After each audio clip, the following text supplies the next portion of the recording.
The number of ways in which 21 identical apples can be distributed among 3 children such that each gets at least 2 apples is। तो 21 apples है identical, वो 3 children में हमें divide करना है और एक कंडीशन भी है, एटलीस्ट 2 एप्पल्स हर एक को मिलना चाहिए।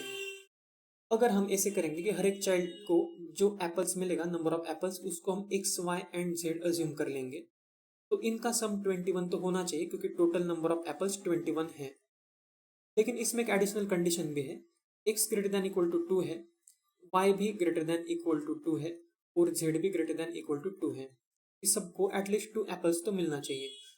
अब हमें इसके नंबर ऑफ सॉल्यूशंस फाइंड करने होंगे क्योंकि इस इक्वेशन के जो नंबर ऑफ सॉल्यूशन होंगे उतने ही तरीके हैं डिस्ट्रीब्यूट करने के, लेकिन इसके सॉल्यूशन फाइंड करना जो है वो थोड़ा डिफिकल्ट होगा क्योंकि इसमें कुछ कंडीशन भी आ गए हैं यहाँ पे। तो नॉर्मली अगर ऐसा कंडीशन होगा कि X Y Z greater than equal to 0, तो उस टाइप का इक्वेशन थोड़ा आसानी से सॉल्व होता है। तो हम इसको उस फॉर्मेट में कन्वर्ट करेंगे स्टार्टिंग में। तो उसके लिए कुछ न्यू वेरिएबल्स हम इमेजिन करेंगे, जैसे फॉर एग्जांपल p है, p is equal to, p को हम लिखेंगे x माइनस 2। ये हमने ऐसा माइनस क्यों किया है 2, क्योंकि हमें ग्रेटर देन इक्वल टू 2 ये कंडीशन नहीं चाहिए है। अगर हम x में से 2 सब्ट्रैक्ट कर देंगे तो जो आंसर आएगा वो हमेशा ग्रेटर देन इक्वल टू 0 होगा। इसीलिए अगर हम ऐसा लिखेंगे p is equal to X minus 2, तो हम ये बोल सकते हैं कि p जो है वो ग्रेटर देन इक्वल टू 0 होगा। इसी तरह से हम q इमेजिन करेंगे y माइनस 2, तो क्या होगा कि q जो है वो ग्रेटर देन इक्वल टू 0 होगा।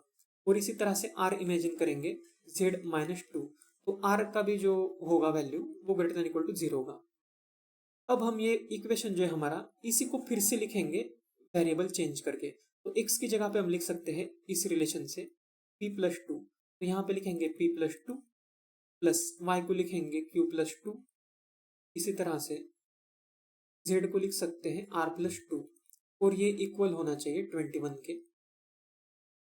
इसको थोड़ा ठीक से लिखेंगे अब तो आएगा p plus Q plus r is equal to, ये 6 हो जाएगा, 21 माइनस 6 15 होगा। तो एक इक्वेशन हमारे पास, ये नया इक्वेशन आएगा।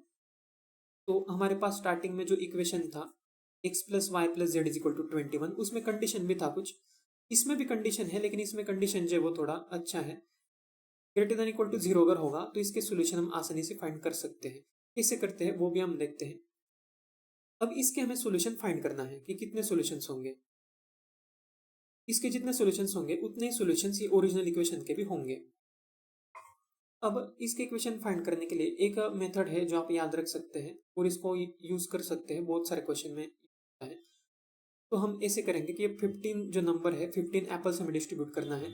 अगर हम उसको इमेजिन करेंगे कि हमारे पास कुछ 15 ऑब्जेक्ट है जो हमने इस तरह से हॉरिजॉन्टली रखा है, 1 2 3 4 5, 1 2 3 4 5, 1 2 3 4 5। तो ये 15 ऑब्जेक्ट्स है या फिर एप्पल्स है। इनको हमें 3 वेरिएबल में डिवाइड करना है, मतलब तीनों का सम 15 होना चाहिए और वैल्यू तीनों का ग्रेटर देन इक्वल टू 0 हो सकता है। तो इसको हम ऐसे इमेजिन कर सकते हैं, यहाँ पे कहीं भी 2 वर्टिकल लाइन जो है वो हम ड्रॉ कर देंगे। तो जैसे अब यहाँ पे 2 वर्टिकल लाइन जो ड्रॉ की है, इससे 15 के 3 पार्ट हो गए। तो फर्स्ट पार्ट में आ गए 5 एप्पल्स, सेकंड में भी आ गए 5 एप्पल्स और थर्ड में भी आ गए 5 एप्पल्स। तो ये भी एक सॉल्यूशन है पी क्यू आर का, मतलब यहाँ पे p 5 है, q 5 है और r भी 5 है। लेकिन इस तरह से और भी सॉल्यूशन हो सकते हैं जिसमें फॉर एग्जांपल p 1 होगा, उस टाइम पे ये जो लाइन है वर्टिकल लाइन वो एकदम यहाँ पे होगा जब p का वैल्यू 1 होगा। तो इसका मतलब क्या है कि ये जो 2 वर्टिकल लाइन है और 15 ऑब्जेक्ट्स है, इनको अगर हम अरेंज करेंगे तो अलग अलग अरेंजमेंट से हमें पी क्यू आर का अलग अलग सोल्यूशन मिलेगा। तो पी क्यू आर के सोल्यूशंस कितने होंगे, उतने ही होंगे जितने वेज में हम इसको अरेंज कर सकते हैं। तो हम बस इसका अरेंजमेंट अभी देखेंगे कि कितने तरह से अरेंजमेंट हो सकता है। तो अब इसको हम आप डायरेक्ट फॉर्मूला भी यूज कर सकते हैं वैसे तो, अगर टोटल 17 ऑब्जेक्ट है तो हम 17 फैक्टोरियल में अरेंज कर सकते हैं, डिवाइडेड बाय जो आइडेंटिकल होते हैं उतना अरेंजमेंट जो है वो थोड़ा एक्स्ट्रा का हो जाता है, तो उतना टाइम्स हम डिवाइड कर देते हैं। तो जिससे ये 15 ऑब्जेक्ट जो है वो आइडेंटिकल है तो 15 फैक्टोरियल से डिवाइड करेंगे, और ये 2 वर्टिकल लाइन भी है जो सेम ही है तो उसको हम 2 फैक्टोरियल से भी डिवाइड करेंगे। इतने तरीके से हम अरेंजमेंट कर सकते हैं 2 वर्टिकल लाइन और 15 आइडेंटिकल ऑब्जेक्ट्स का। तो इतने ही सॉल्यूशन पी क्यू आर इस इक्वेशन के भी होंगे, इतने ही सॉल्यूशन उस एक्स वाई जेड के भी होंगे। इसका मतलब है कि इतने ही वेज में हम डिस्ट्रीब्यूट कर सकते हैं 21 एप्पल्स। इस कंडीशन के साथ।